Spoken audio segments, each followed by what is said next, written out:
Tonight on WTOP-10 Nightly News, find out which race car driver will be representing Oswego Speedway in Syracuse this weekend. And Campus Recreation will be hosting a late-night study break. What activities you can participate in.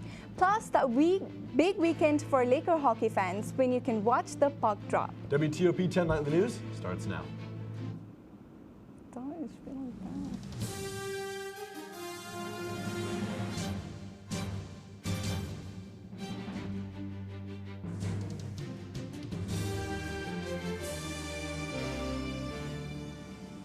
Good evening and thank you for joining us. I'm Kinjal Gurung. And I'm Logan Russo. Parts of Oswego County are currently under a boil water advisory due to repairs on water main breaks. The advisory affects the 7th Ward, which spans from Bayou Road and Hillside Avenue in the west to West River Road on the east, and just north of Allen Street to a little south of Mayflower Circle. The City of Oswego recommends residents of these areas to bring tap water to a rolling boil for 2 minutes and cool before using. Another option is to use bottled water certified for sale by the New York State Department of Health. The advisory will last until at least mid-afternoon Saturday. A few weeks ago, parts of Oswego County were under 4 feet of snow, but recently, Oswego has undergone a major thaw. Is spring coming early, or is Mother Nature just playing tricks on us? Let's ask our Storm 10 meteorologist, Ryan Murphy. Ryan? Well, thank you, guys. Taking a look at a couple of our weather headlines here. You'll see warmer days ahead. I promise you, it's going to get warmer out there. We had a few warmer days a couple days back. They kind of went away. I promise you, like I said, it is going to warm up. This weekend, we have some playoff hockey. I'll let you know the temperatures during the puck drop for not only the men's, but the women's game as well. And it is going to be pretty windy out there. There's a wind advisory. I'll get to that in a bit. A lot of wind gusts and whatnot. And bye-bye snow. I promise you as well, the snow is going to melt. We've had way too much of that this winter, and all of that will melt away and finally get rid of it. Now back to the desk. Thanks, Ryan. It's a big weekend for Oswego hockey as both the men's and women's team are set to battle for the SUNYAC championship in a highly anticipated doubleheader right here in Oswego. The Lakers punched their ticket to the finals after 2 impressive semifinal victories last weekend. The men's team dominated the Buffalo State Bengals with a 5-2 win. Forward Brandon Cohen led the charge with 2 goals, while Daniel Colabufo and Ryan Burke sealed the deal, sending Oswego to the SUNYAC championship. Meanwhile, the women's team held strong in the defensive showdown against SUNY Canton, securing a 2-1 victory. Jenna Majewski and Rachel Corbett found the back of the net, while goaltender Lexi Levy stood tall to keep the Kangaroos at bay. Now the stage is set for the ultimate showdown on Saturday. The Lakers face off their biggest rivals, the Plattsburgh State Cardinals, in the green and gold themed doubleheader. The women hit the ice at 3 p.m. with the men following at 7 p.m. With the championship glory on the line, the energy in Oswego is electric. Now back to Kinjal and Logan at the desk. Thank you, Jaden. As the deadline for applications for SUNY Oswego Student Operations Services is approaching, the Senior Associate Director for Resident Life and Housing, Patrick Woodward, encourages all the interested students to apply before March 16. The available positions are desk attendant and recycling technician. These positions are for the year 2025-26, so make sure to reapply even if you were waitlisted for the year 2024-25. Tomorrow, Campus Recreation will be hosting their late-night study break. There'll be a glow open skate, axe throwing, a massage therapist, an escape room, and much more. Free t-shirts will also be given to the first 400 students that arrive. And students who find a golden ticket in their stress-free bag win a prize. The event will take place at MCC from 8 to 10 p.m.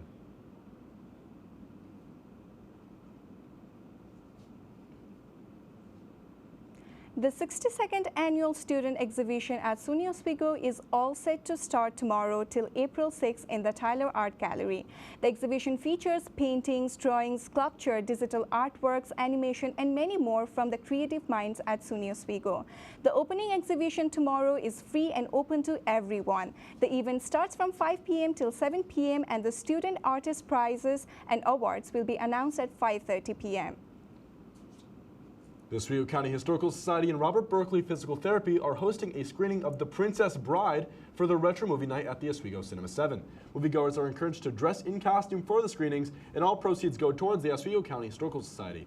Tickets for the showing can be purchased in advance at the theater, at the Rivers End Bookstore, or through the museum.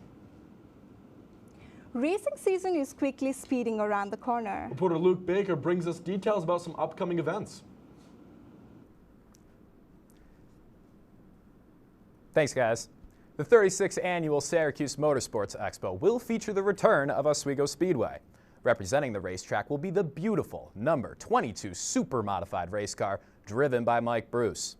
Despite his accident last year, Bruce is the only driver in Oswego Speedway history to have won features in all 3 local racing divisions. Joining the number 22, Oswego Speedway's ever-popular 2-seat super modified car will also be in attendance. Opportunities to ride in this car will be available on the Oswego racetrack later this year. These iconic displays of speed and power will be showcased on March 8th and 9th at the Syracuse Center of Progress building. No need to speed, plenty of tickets and weekend passes will be available at the front doors. Oswego Speedway doesn't open until late May, however, further details on events held there can be found by attending this weekend's event. Now back to Kinjal and Logan at the desk. Thank you, Luke.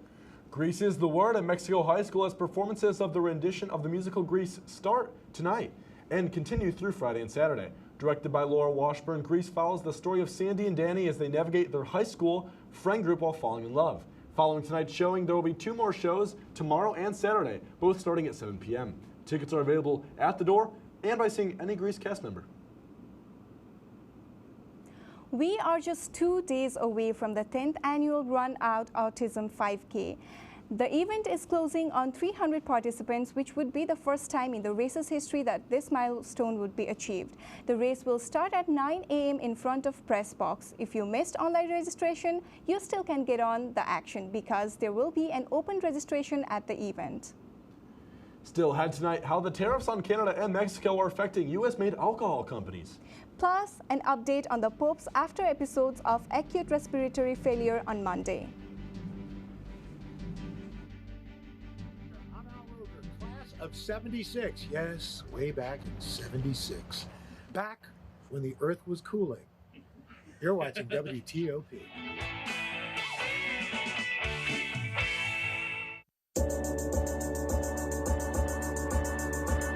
The Kinda Late Show with Chloe and Anna.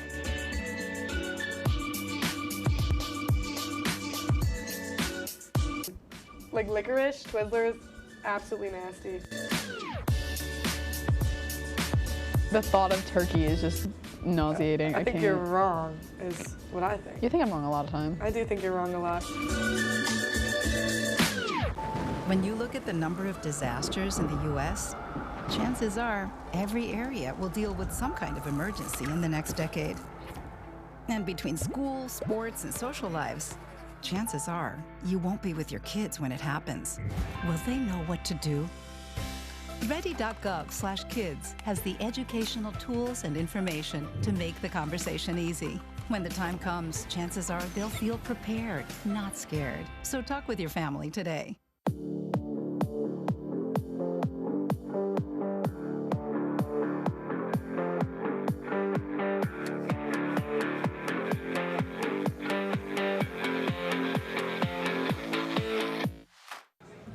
Put the keys down, Kevin. But I'm gonna drive home. There are several warning signs present that you shouldn't be driving. I guess I have really been looking for love in this dating app. Yep, I'm definitely gonna call a ride home.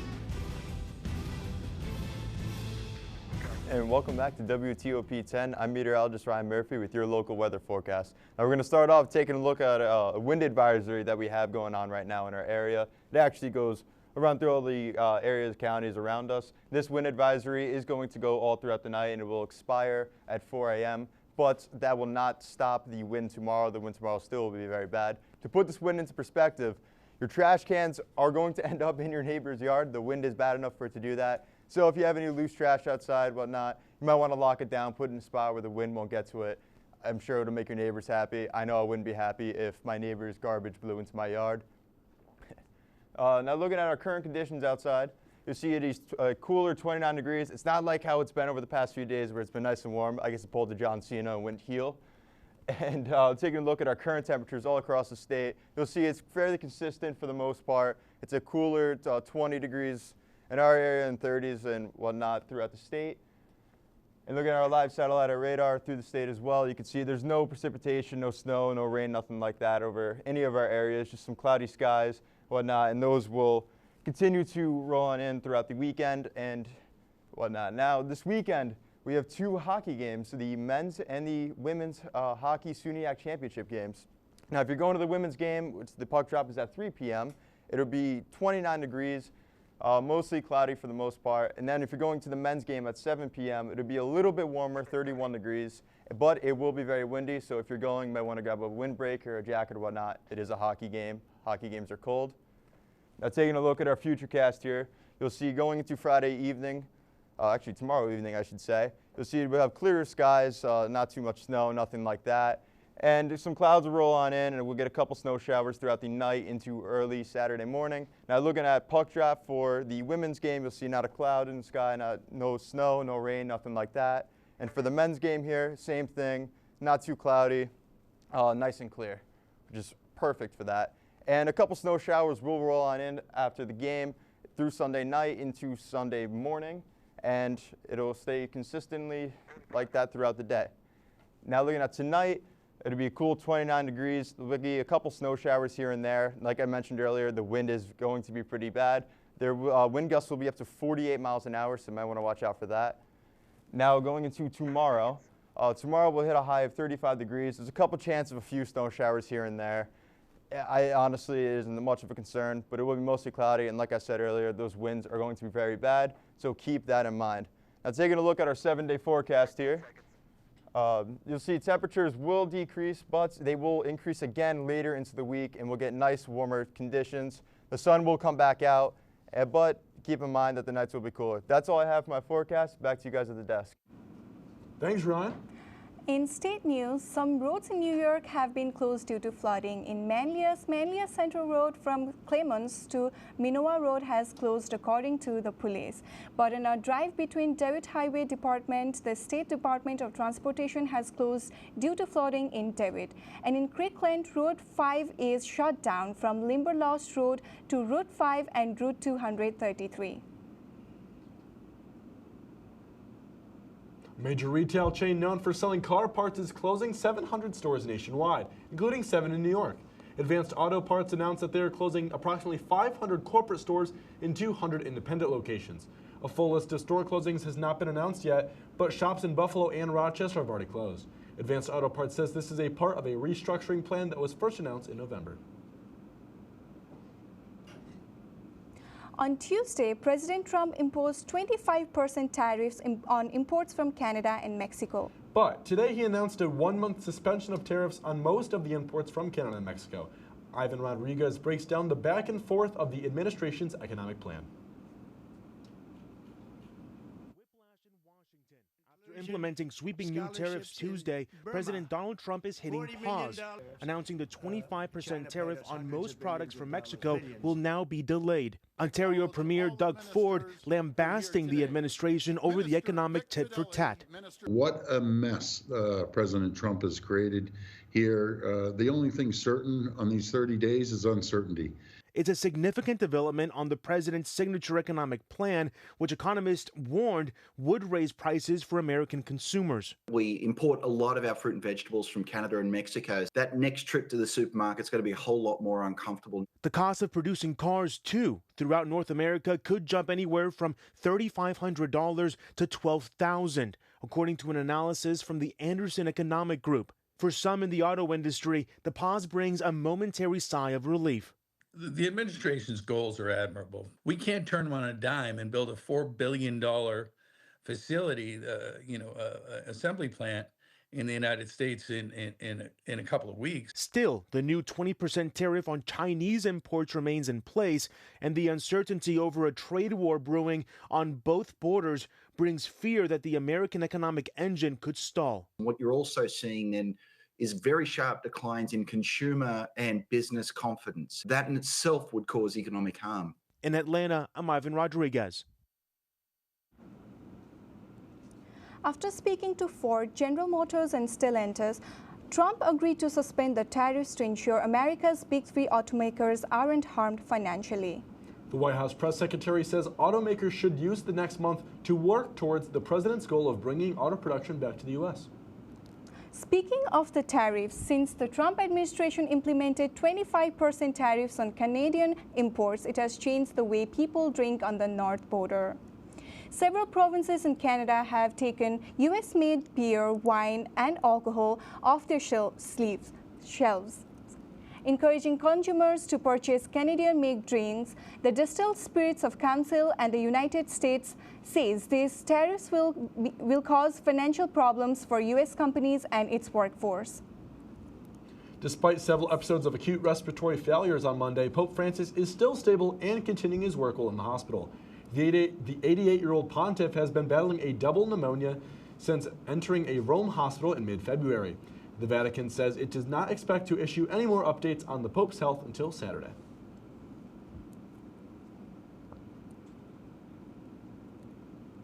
When WTOP-10 Nightly News continues, how the FDA plans to improve school lunches. And find out how to keep your gut happy and healthy.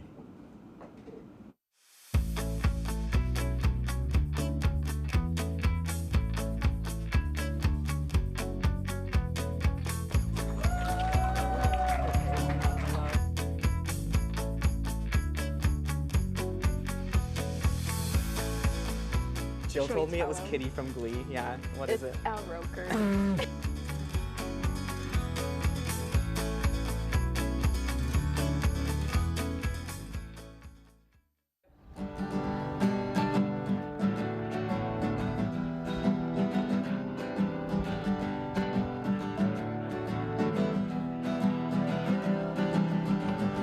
We're here for you, we're here for you. This is your channel 2.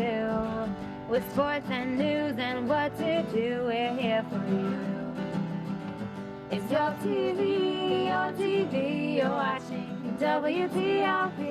Your TV, thanks for watching WTOP.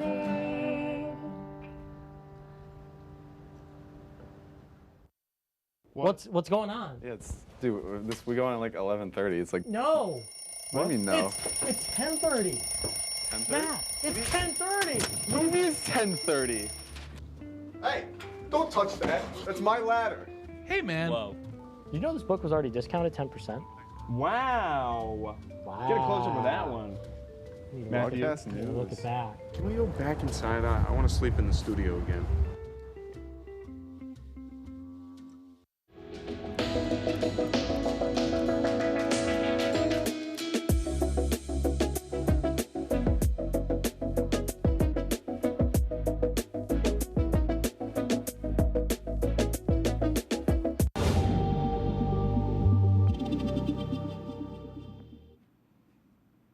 Welcome back to WTOP-10 Nightly News. In consumer news, a common bacterial infection, bacterial vaginosis, currently considered a women's health issue, should now be considered an STD. New studies from Australia reveal that the recurrence rate of bacterial vaginosis, or BV, dropped by 60% when both women and their partners were treated for the infection. Left untreated, BV can increase the risk of HIV infection and infertility. Dr. Marty Makary, President Trump's FDA pick, spoke with the senators about providing kids with healthier school lunches. In a hearing held by Senate Health, Education, Labor, and Pensions Committee, Makary talked about investigating seed oils and artificial dyes used in foods. Makary also added how he thinks seed oils and food dyes are good examples where the nation could benefit from scientific consolidation. A new study from Harvard shows that swapping butter for plant-based oils can significantly reduce risks of premature death. High consumption of butter is linked to a 15% increased risk of mortality. However, high consumption of plant-based oils, including soybean and olive oil, are linked to an overall 17% decrease in risk mortality and cancer-related deaths. Up to 70 million Americans are struggling in their day-to-day life because of digestive diseases. But there are ways to keep your digestive system in check. Here's some advice from Mandy Gaither on how to keep a healthy gut.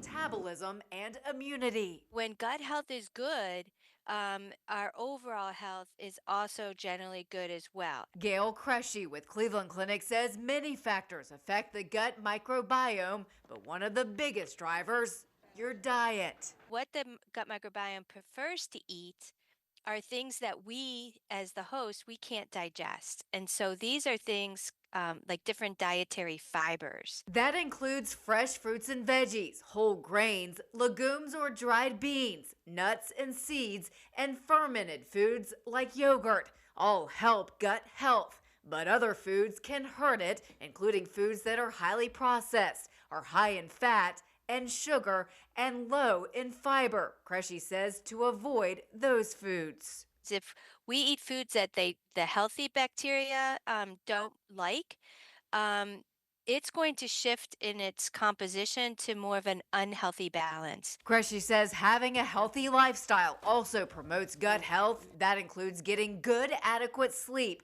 managing stress levels, regular exercise, and making sure you stay hydrated. All of these things together help support gut health.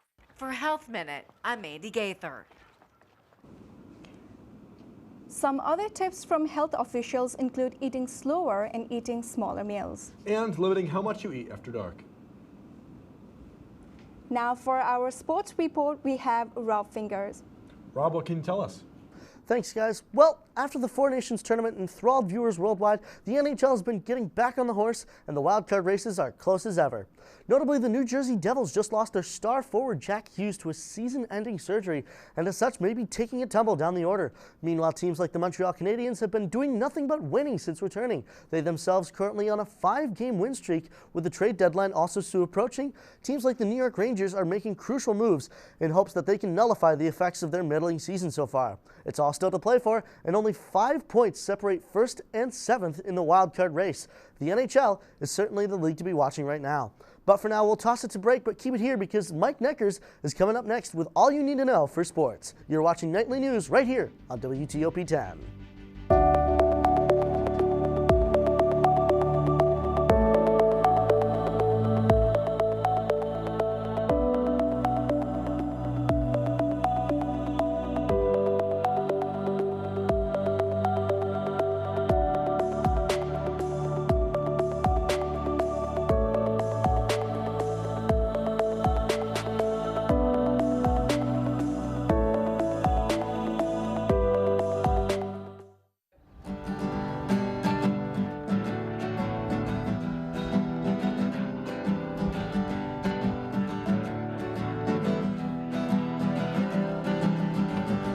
We're here for you, we're here for you. This is your channel 2. With sports and news and what to do, we're here for you. It's your TV, you're watching WTOP. Your TV, thanks for watching WTOP.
Welcome back into WTOP-10 Nightly News. My name's Mike Neckers, and here's your Thursday night sports report. Yesterday afternoon, the Lakers took it to the Russell Sage Gators, with 7 different players getting on the score sheet in the first quarter alone as they went into the second ahead 10-0. This dominance continued for Oswego as Cassidy Croce finished the night with 3 goals. Mackenzie Wynn, Alexis Hill, Julia Quirk, Madison Davis, and Sophie Rushin. That's 5 players, each tacked on 2 more, leading the Lakers to a dominant 20-2 victory and improving to 2-1 on the season. It wasn't all sunshine yesterday, however, as the men's team traveled to a rainy Clarkson University to take on the Golden Knights. Corey O'Connor and Garrett Elston gave the Lakers an early 2-0 lead, but from there, Clarkson dominated, scoring 14 unanswered goals. O'Connor would net 2 more in the fourth to complete his hat trick, with Emmett Starwicks and Trey Jones each tacking on 1 more, finishing with a 15-6 loss. Shifting over now to the world of professional sports, Max Crosby has signed a 3-year, $106.5 million contract extension with the Las Vegas Raiders, making him the highest paid non-quarterback in NFL history. Crosby, who played in only 12 games this past season due to injury, finished the year with 45 tackles and 7.5 sacks on the season, and is sure to surpass that this coming year, assuming he can stay healthy. And while some NFL pass rushers are getting the bag that they deserve, some players are facing a different and much more harsh reality. The Los Angeles Chargers have officially released 5-time Pro Bowler Joey Bosa after 9 seasons with the team. This move was made by the Chargers to free up nearly $30 million in cap space and leaves NFL fans across the world wondering where Joey Bosa will end up next season, with the San Francisco 49ers, home of his brother Nick Bosa, as the clear favorites to land him. Well, folks, that's all for me, but we'll be right back here on WTOP-10 after the break.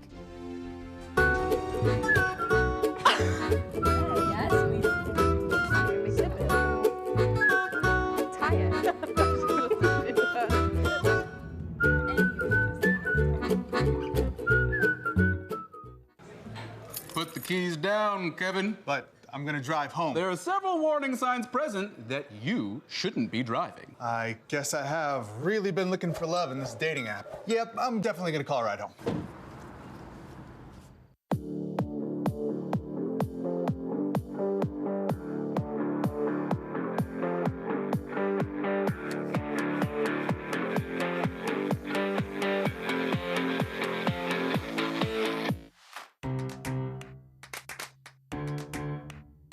We'll deep dive into our feelings in our Real Talk segment. Stay tuned because it's about to get real.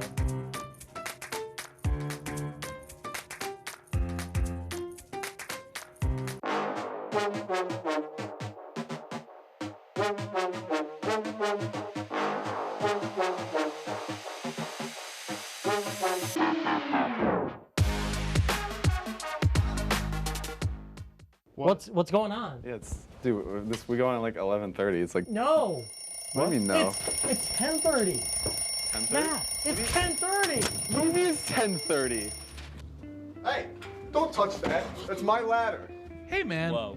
You know this book was already discounted 10%? Wow. Get a close up of that one. Matthew, Look at that. can we go back inside? I want to sleep in the studio again.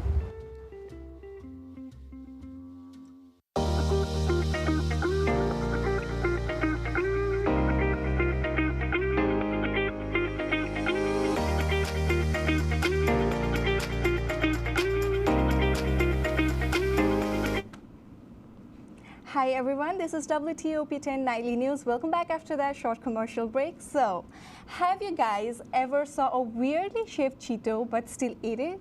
Well, one person decided to throw their Cheeto up for auction. A Cheeto shaped like the Pokemon Charizard was sold by Golden Auctions. For a whopping $87,000. Wow. That's some pretty good crazy. business. Mike, yeah. big games this Saturday. What are we thinking for the score? Oh, well, Logan, we've got Oswego women's hockey taking on Plattsburgh at 3 p.m. and Oswego men's hockey at 7 p.m. For the women's game, I'm going to take Oswego 3-1, and for the men's game, it's going to be 4-3 in overtime. That's my prediction. I like that. Kinjal, you have a guess? For me, I think I'll go with like 2-1 and 3-2. I don't know, just random. I think I'm also going to go 2-1. But I think for the men's game, I think like Mike said, it's going to be a really close one. I think 4-3, but not overtime. I don't know. I think the women shut it out. I think they go 3-0 and the men 3-1. I think they got that. I think that's pretty We should come back to this and then like watch whose prediction got like. That's our pro for tonight. Be sure to stay tuned for the bigger picture. Thank you for watching. Have a great night, everyone.